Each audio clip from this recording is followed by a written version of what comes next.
Muy agradecida por estos minutos, es muy rápido para hablar de resultados, pero sí me gustaría, si tengo la oportunidad de verla el año que viene, en exactamente un año, que me cuente los 2 logros más importantes que usted ha hecho para los ciudadanos de esta maravillosa ciudad.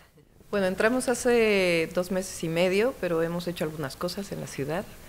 El lema del gobierno es innovación y derechos, y nuestro objetivo es no solo innovación en términos de nuevas tecnologías, tecnologías de la información, sino más bien cambiar la forma en que se venía gobernando la ciudad en el último periodo hacia una ciudad de derechos. Derechos nosotros los concebimos como derecho a la educación, derecho a la salud, derecho al empleo, pero también en las ciudades es derecho a un transporte sustentable, derecho al agua, derecho a un medio ambiente sano. Esos son más de 2 logros. Me gustaría tener algo concreto, por favor. Digamos que en un año hay algunos proyectos que para nosotros son sustantivos. Un eje de proyecto que es más local, digamos, pero que esperamos que tenga mucho impacto en nuestra ciudad, es un proyecto que llamamos Pilares, puntos de innovación, libertad, arte, educación y saberes. Vamos a hacer 300 pilares en la ciudad, en las zonas de mayor marginación y mayor violencia en la Ciudad de México. Son puntos en donde los jóvenes pueden tener acceso a la educación, a través de educación a distancia, pero con profesores, actividades artísticas, culturales, actividades para las mujeres, sobre todo para el autoempleo, y con apoyo económico, además de deporte. En estos 2 meses que llevamos, hemos inaugurado ya, el día de mañana inauguramos otros, así que son 10 pilares, este año serán 150, y el objetivo es que cerca de 1 millón de jóvenes tengan acceso a la educación, sobre todo los jóvenes que abandonaron la escuela. Para nosotros la educación es fundamental. Yo tuve oportunidad de estudiar y quiero que los jóvenes de la ciudad tengan oportunidad de estudiar. Y por otro lado, el tema sobre todo de movilidad hacia el transporte público de la ciudad. Estamos comprando autobuses, trolebuses y un tema de ordenamiento fundamental del transporte en la Ciudad de México. Uno de los temas que más preocupan es la corrupción dentro de la policía en la Ciudad de México, más de 90.000 efectivos que gozan de una profunda desconfianza de los ciudadanos aquí en la capital. ¿Cuán corrupta es la policía en la Ciudad de México? Hay mucha corrupción, eso es lo que estamos combatiendo. El primer tema es que el alto mando sea honesto, y hemos integrado como jefe de la policía un perfil muy ciudadano. Es una persona que tiene especialidad en temas administrativos, pero que trabajó en la Policía Federal y que tiene un enorme entusiasmo por sacar adelante la Ciudad de México.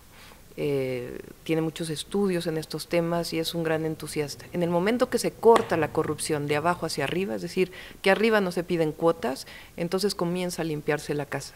Si arriba se piden cuotas, entonces es difícil que la casa se limpie. Y estamos generando un modelo de policía más de proximidad. ¿Pero qué quiere decir eso? Estamos dividiendo la ciudad en 47 cuadrantes, es decir, pedacitos de ciudad, en donde 3 policías, porque es uno por turno, en los 3 turnos del día, se dediquen a cuidar esta zona con su grupo de policías, con sus patrullas, pero que estén cerca de la ciudadanía. Eso va a permitir que lo que es el delito común, el robo a casa habitación, el robo a vehículo, el robo a las personas que caminan en la calle disminuya, porque va a haber presencia policíaca. Y obviamente la otra parte fundamental es la procuración de justicia. La ciudad tiene su propia procuraduría, su propia procuración de justicia, que ahí también estamos limpiando la casa. Ahí está como procuradora una mujer también honesta, una abogada muy reconocida, y hay un trabajo en equipo para poder limpiar la casa y poder pues generar, porque no puede haber seguridad si solamente hay buen policía, tiene que haber también justicia. Y me imagino la posibilidad de que también se aumenten los sueldos de la policía. Y que ganen buen dinero. Es un programa en donde al policía del cuadrante le estamos dando 3,000 pesos de incentivo al mes y estamos elevando el salario de los policías 5% por arriba de la inflación en los próximos 6 años. Doctora Sheinbaum, ¿hay cárteles del narcotráfico en la Ciudad de México? Sí hay cárteles de narcotráfico que se les permitió penetrar a la ciudad. Siempre ha habido estos cárteles en la ciudad desde que hay narcotráfico en el país, pero se les tenía contenidos. Pero quiero entender, porque resulta casi imposible, ¿cómo los va a erradicar usted aquí? No solo es un tema de erradicación, sino de control, de minimización, y para nosotros lo más importante es la seguridad pública, el que la gente pueda caminar libre en la calle, el que disminuyamos los homicidios, el robo, y esto lo estamos, en 2 meses que llegamos, teníamos una tendencia a la alza y hoy está estabilizado y hacia una tendencia hacia abajo, y eso se logra. Yo me reúno todos los días a las 7 de la mañana con el jefe de la policía y la procuradora, de lunes a domingo. ¿Y lo escucha también a su presidente a la mañana temprano? Él está en su gabinete y nosotros estamos en el nuestro, porque hay obviamente colaboración, pero particularidades de la ciudad. Enero ha sido el más violento en la historia de la Ciudad de México, por eso me pregunto si usted va a militarizar la capital de este país, como quiere hacer su presidente Andrés Manuel López Obrador, con el resto del país.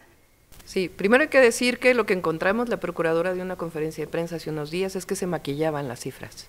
Es decir, se estaban dando unas cifras públicas de la violencia en la ciudad que no correspondían con la realidad. Se escondían carpetas de investigación. Entonces, sí encontramos una ciudad con niveles de violencia muy altos, pero ya venía esa tendencia desde antes, no es que llegamos nosotros y se produjo esta situación. Y en la Ciudad de México, a diferencia de todo el país, tenemos una fuerza policial que no tienen otros estados de la República, y hemos llegado a un acuerdo con la presidencia de que en la Ciudad de México, dentro de la ciudad, opere la policía de la Ciudad de México y solamente en la zona fronteriza opere la Guardia Nacional, sobre todo en la frontera con el Estado de México, que también es un estado violento.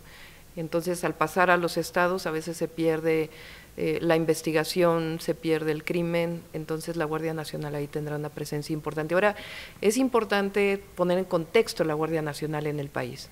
México vive una situación de violencia desde un presidente que decidió declararle la guerra al narcotráfico. ¿Y usted cree que los militares, que el ejército, que van a traer más seguridad, teniendo en cuenta la historia del país? Hay una gran preocupación, por ejemplo, por Human Rights Watch y muchísimas organizaciones de derechos humanos que creen que puede haber una crisis profunda en estos temas, en los temas de derechos humanos, cuando ponemos al ejército y a los militares en las calles. En realidad los militares han estado en las calles ya desde hace tiempo. El tema ahora es que va a ser una fuerza controlada, constitucional, y que va a tener protocolos de uso de la fuerza. Antes, al declarar la guerra, cuando hay guerra, se violan las garantías individuales y además hay permiso para matar. Y se busca el control del territorio. Aquí lo que se busca es la procuración de justicia, es la ley, y es una visión completamente distinta. ¿Y esto que usted está diciendo lo van a traer los militares y el ejército? Primero va a tener una dirección civil, y los militares lo que van a hacer es una policía militar que permita, en la situación actual de violencia que vive el país, es decir, el país, estamos hablando de 80, 90, 100 asesinatos diarios, una circunstancia sumamente grave. Entonces, una situación de emergencia en el país, y el Senado de la República lo que ha aprobado es que en 5 años se evaluará para su retiro, si es necesario. El asunto aquí es los niveles de violencia que está viviendo el país y que no existe una policía estatal ni una policía federal que sea capaz de confrontar la situación de violencia y crimen que vive el país. Quiero entender lo que usted está diciendo, o sea que usted no quiere al ejército y a la Guardia Nacional y a los militares dentro de su ciudad como alcaldesa, pero sí en el resto del país.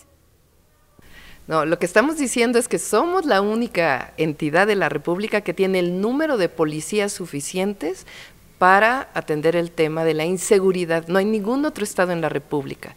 De hecho, lo que estamos diciendo es, permítanos ver si tenemos el control con este número de policías para que la Guardia Nacional se dedique a atender otros estados de la República donde la policía municipal, donde la policía estatal está controlada por el crimen.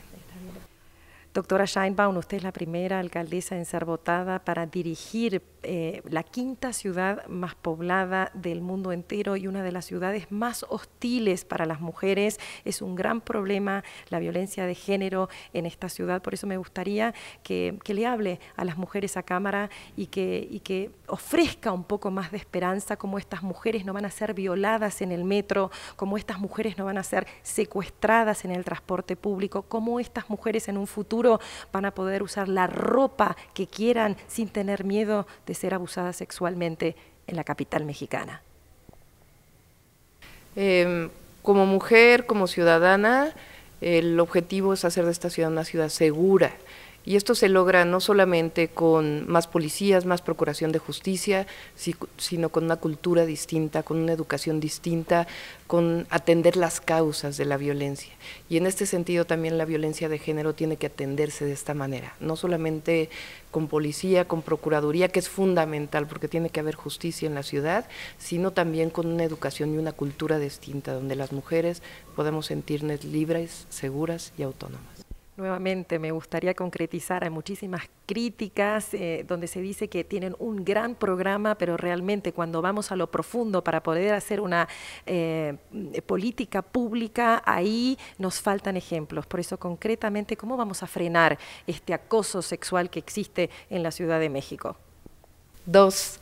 Una, estamos por lanzar una iniciativa, ya tenemos una red de 2000 mujeres que son las difusoras de los derechos de las mujeres en la ciudad. Estas son mujeres que trabajan en sus comunidades y que con ellas otras mujeres se van a poder acercar a ellas y van a poder ser difusoras de los derechos y conectarlas con la procuración de justicia en caso de violencia. Y la otra es que estamos instalando una mujer abogada en cada ministerio público de la Ciudad de México, de tal manera que la mujer tenga la certeza de que va a llegar al Ministerio Público y va a ser atendida, no victimizándola, no criminalizándola, sino todo lo contrario, defendiendo sus derechos. Muchísimas gracias por la entrevista y por este tiempo.